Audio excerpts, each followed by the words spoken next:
Hello, you beautiful legends, and welcome to Blunt Force Healing Podcast, episode 437.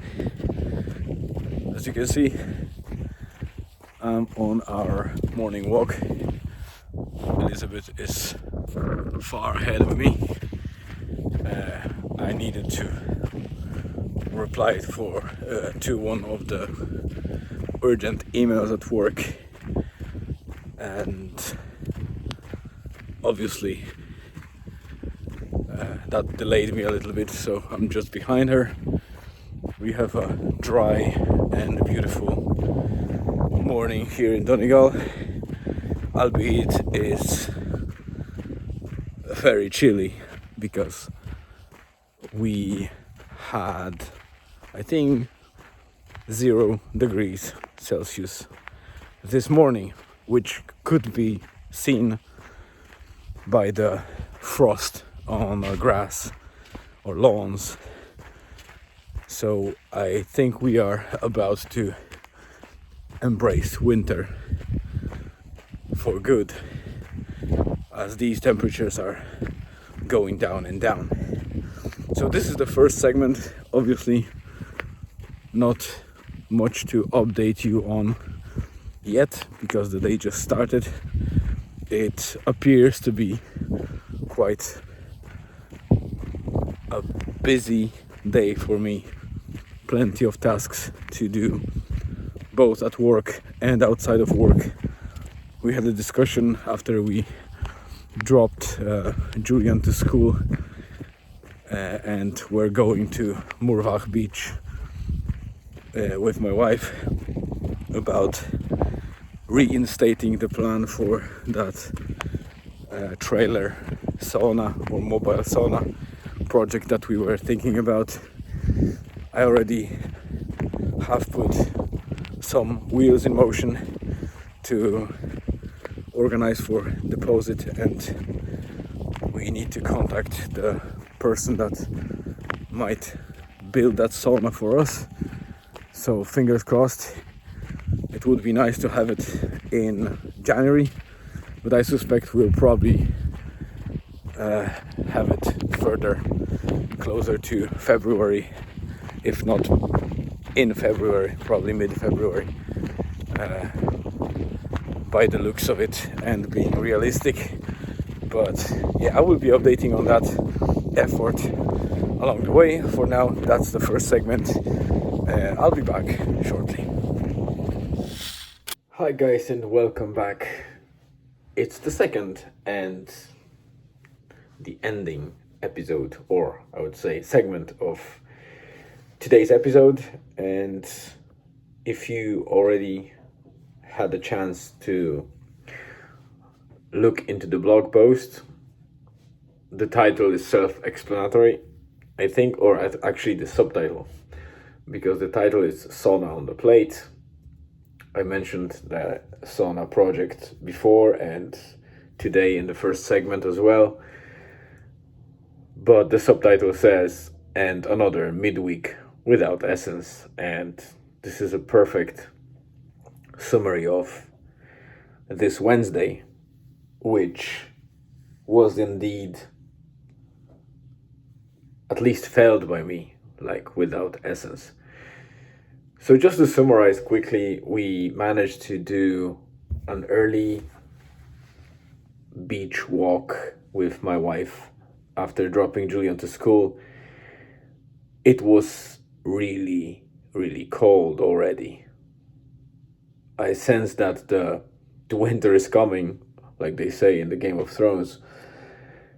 And despite the fact that it was really cold, I decided to take off my shoes and socks and walk barefoot on that probably frozen sand initially, or at least close to zero, and now being cold or wet and cold.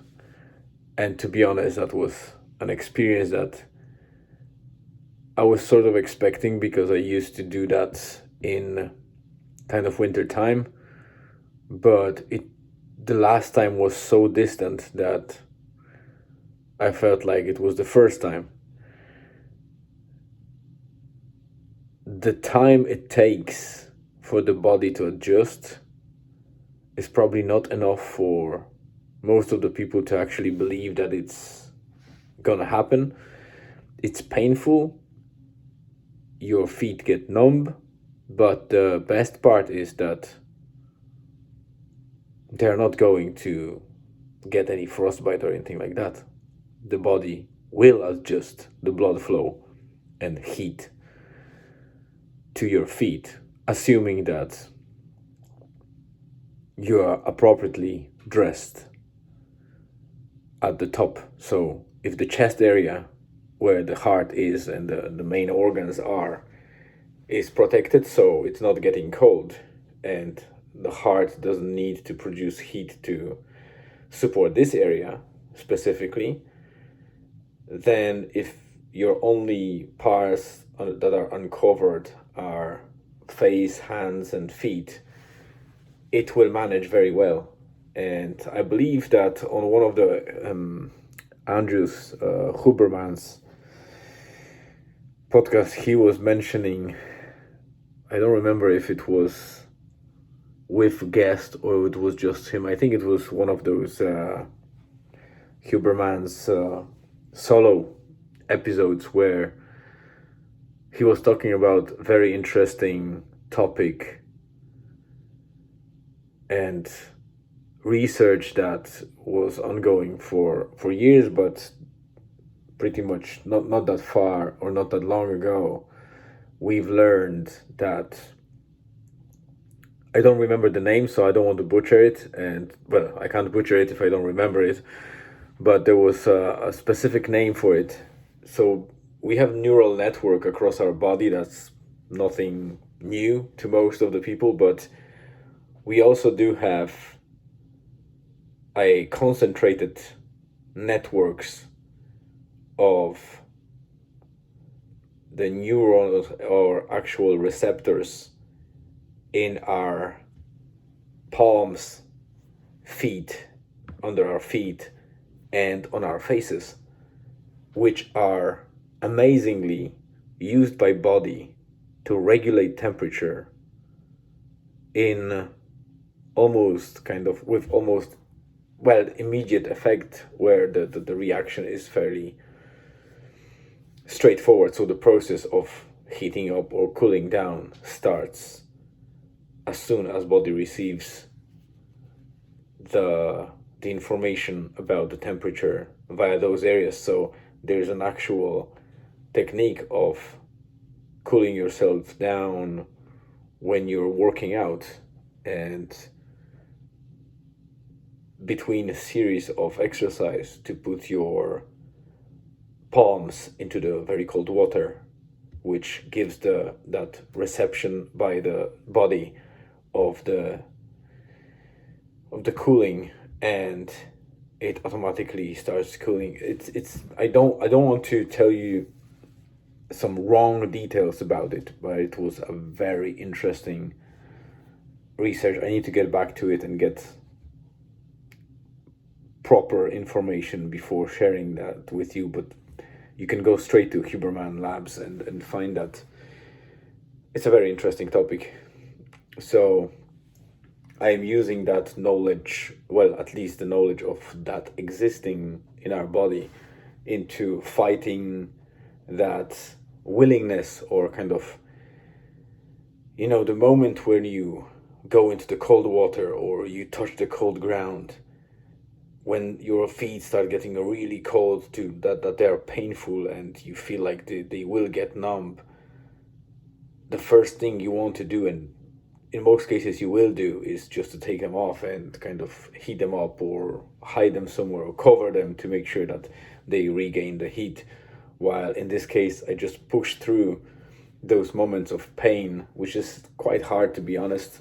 And sometimes I'm on the verge of giving up, but I remind myself that, well, you got that far and that threshold will pass and you will start getting better and better and better. And that's the case. So when I got back to the car, obviously I couldn't feel the soles of my feet, or rather I felt like I had a layer of sand, or like a sole was made of the sand under my feet, which wasn't true. It was just the fact that my body protected me by kind of numbing the certain layer of the bottom of the feet, and this way it protected me a little bit, and then everything else was heated up because my feet were perfectly fine and I didn't have any troubles.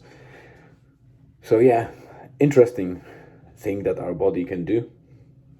So after that walk, we came back. I was working a lot because we had a lot of meetings and different things that I need to still sync up after my long holidays. So that was pretty much the day, and nothing big really happened except for me just rushing myself to the cash machine in town and getting money out of it, then going to that farm eggs hatch, unattended hatch, where I just brought money into and took about 30 eggs because our supplies run out, and these eggs are just basically delicious and are much, much better than those taken from the markets. And they might be slightly on the more expensive side, but you know, it's our health, and there are other places where we can save money on. We shouldn't do that on health. So yeah, that's it for today. I guess I don't want to drag it for too long. It's already almost 9 minutes in, and I recorded about 2 or 3 on the beach. So that's a decent episode for today. And let's see if something nice comes out tomorrow. I might be calling the BMW services and check with them because the engine control lit up on my dashboard, and it seems like that indicates some, maybe not fault, but degradation of the emissions in the engine. So, and I felt like something odd was happening with the engine, which is kind of disappointing because I was expecting such things not happen to those solid German engines. But hey, even the best things sometimes might be faulty, and while the car is driving fine, I notice a couple of things that are not right and I need to address them. So that might be a topic that I will pull tomorrow, and also maybe something from the backlog list that I mentioned in the day 431. So for now, thank you very much for tuning in. Have a great rest of the day, afternoon or evening. Stay tuned and see you tomorrow.